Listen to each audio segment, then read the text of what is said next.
I was not initially planning to film this video, but you know, we're here, I'm all dressed up, may as well get it done. Hey y'all, my name is Nat, I hope you're having a terrific day today, and for this video we are going to be doing my 10 books that I want to get read in 2022 list. Before we get into anything bookish, however, make sure to hit like and subscribe down below, as well as tell me in the comments what is one book you are really hoping to get read this year. I am going to be going with 10 books that I want to try and read in 2022. This is a bit of a unofficial yearly TBR. Many other people do higher numbers. I don't know if I have that much faith in myself, so we're gonna go with 10 books. Nice and easy number. Technically speaking, it's actually more of 11, but the last one isn't really a book, it's more of just like a thing as a whole that I want to read more of. Actually, why wait till the end? It's comics. So I want to prioritize reading more comics this year as a whole. I have this many that I own on my TBR, but my brother has an entire bookshelf worth that I could definitely borrow and would love to read. I just really want to try reprioritizing them, and they're so easy and simple. I don't know why I haven't done this previously in making them a set thing that I should put on my TBR every month.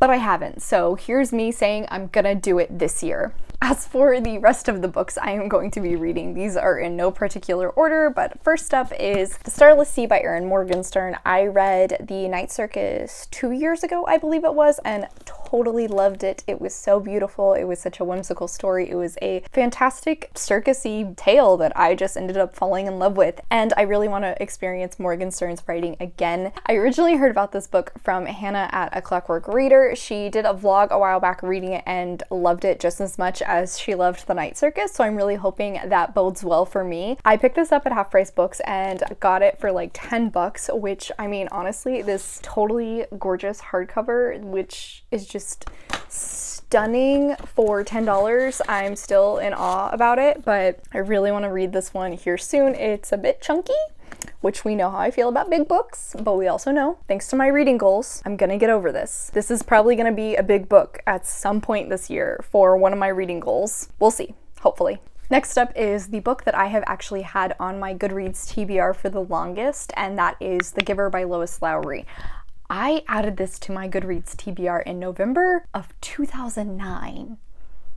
Yeah, I've had a Goodreads for a long time, and I think I added this because I knew a ton of people who were reading it at the time. However, I never picked it up myself. Every time I say that I have not read it, my brother instantly is like, "What is wrong with you? You need to read this." It's barely 200 pages, I think. I probably could blast through it really quickly since I think it's a middle grade level story. Also think it might be the first book in a series. I don't necessarily know if I will continue the series because I think this is a, what's the term I want? Dystopian, and honestly I don't really enjoy dystopian stories, but I'm determined to get this book off of my Goodreads TBR. Whether I DNF it or finish it, one way or another, it's getting read this year. After that one is a anticipated release for me, and that's going to be A Hard Day for a Hangover by Dorinda Jones. I don't think this comes out until December, but this is the last book in the Sunshine Bikram series, which I have spewed my love for ad nauseum, and this will be closing out the series. So as soon as it comes out, I'm probably just going to have to go buy it and scoop it up and probably sit there and read for like the next day, because I am so excited to see the official end between Sun and Levi.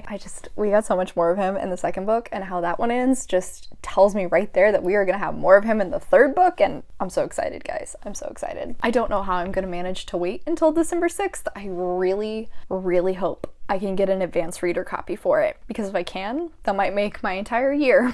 Next up is Anxious People by Frederick Bachman. This was actually on my 5-star prediction list that I put out last year, and I think this is the only one on there that I haven't read yet. I know this is a pretty character-based story following this group of people who get taken hostage by a bank robber. I think you are following interviews with the people after the fact. I don't want to know too much else. I've heard pretty mixed things on this. Some people really love it. Some people say it's just kind of okay. I just think, based on what I've heard from the people who love it, that it sounds like a book I'm really going to enjoy, which is why it's on my 5-star predictions. I really want to pick this baby up, so maybe I can finish out that video and possibly come out with another here soon. Definitely will probably read through it pretty quickly. It's not too long. I don't know when I'll get to it. but it will be this year. After that is a book that I actually temporarily DNF'd last year, and I do really want to get back to it. It is Grown by Tiffany D. Jackson. This is a pretty hard kind of YA thriller, I suppose, following this young woman who ends up being taken under the wing of a big name musician,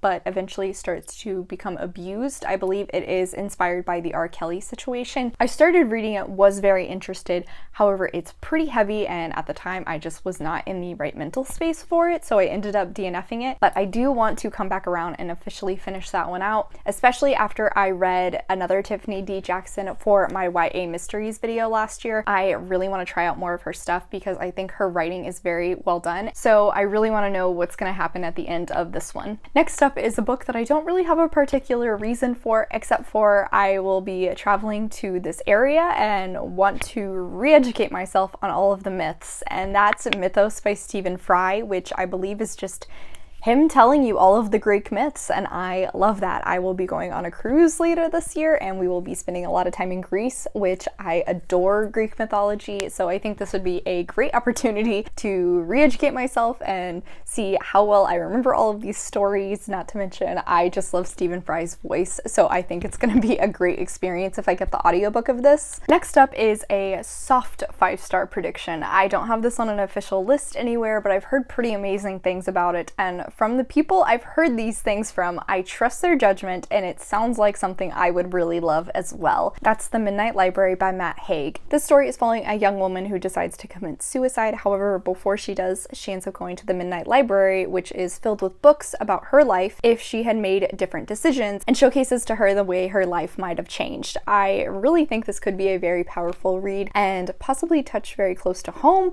I probably need to be in a good mindset to read this, but I'm really hoping I will enjoy it. Next is a repeat author for me. I have already read 2 of this author's works and adored them, so I'm really hoping that this third one I will love just as much, and that's Difficult Women by Roxane Gay. I believe this is a collection of short stories from Roxane Gay detailing different women's lives. I've had amazing experience with her writing in the past, and I haven't actually tried any of her fiction yet. I'm really hoping that this one will be just as fantastic as her nonfiction has been for me in the past. After that is a ARC I have actually already received from NetGalley, and that is A Botanist's Guide to Parties and Poisons by Kate Kavari. I believe this is a historical mystery following this young woman who is an assistant to a professor that ends up being accused of murder when the dean's wife at the college she works at ends up dying. She starts to investigate and is trying to prove her boss innocent. I love the idea that she is utilizing her knowledge of botany to try and solve a poisoning. That just sounds very fascinating, so I'm really excited to get to this one. I believe this comes out June 7th, so I'll probably be reading this around like May. Finally, this last one is another repeat author for me, as well as an anticipated release, and that is A Tempest of Tea by 𝗖cieः𝘁𝘁.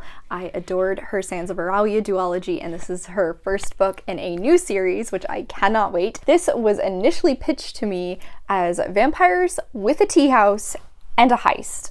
I don't know why, but that combo of things right there, it does it for me. I'm into it. Not to mention 𝗖icell's writing is just so gorgeous and so beautiful. I can't wait for more of that. Oh my lord, I know she's just gonna have characters that I'm either gonna love or hate or love to hate. I need more of her stuff. I need it now. I told you guys in the past that she was definitely gonna be an auto-buy author for me.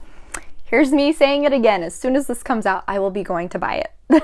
Alright guys, so that is it for today. Thank you so much for coming to my channel. I really appreciate it. Make sure to hit like and subscribe down below. I have my Goodreads, Storygraph, Tumblr, and Instagram linked in the description if you're interested in keeping up with what I am reading. I come out with videos on Monday and Friday, but until then, I hope you continue to have a terrific day.